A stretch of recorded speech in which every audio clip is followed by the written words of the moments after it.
বাঙালিদের বিজয়া দশমী উৎসবের সঙ্গেই শুরু হয়ে গিয়েছে গোর্খাদের দাসাই উৎসব। ডুয়ার্সের নেপালি সম্প্রদায়ের মানুষদের ঘরে ঘরে পালিত হচ্ছে দাসাই।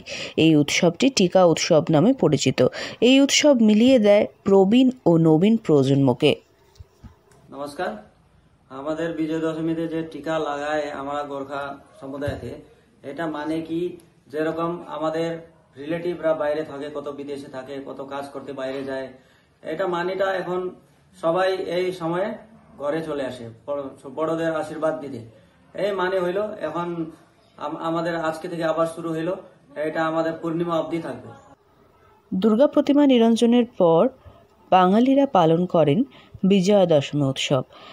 নেপালি সম্প্রদায়ের মানুষেরা পালন করেন দাসাই উৎসব, যা অন্যতম বড় উৎসব গোর্খাদের। বাঙালিরা বিজয়া দশমীতে গুরুজনদের প্রণাম জানান, পাশাপাশি মিষ্টিমুখের ব্যবস্থা করা হয়। দাসাই উপলক্ষে নেপালি সম্প্রদায়ের প্রতিটি বাড়িতে শুরু হয়েছে বিশেষ আয়োজন। বড়রা ছোটদের কপালে চাল ও সিঁদুরের টিকা পরিয়ে তাকে আশীর্বাদ করেন। এই বিষয়ে রাজু নেপাল নামের এক ব্যক্তি জানান, এটি তাদের পুরনো সংস্কৃতি। তারা গুরুজনদের থেকে টিকা পড়েন, তারা ভালোবেসে যা দেন তাই গ্রহণ করেন। পরিবারের সকলে দূর দূরান্ত থেকে চলে আসেন এই উৎসব পালন করতে।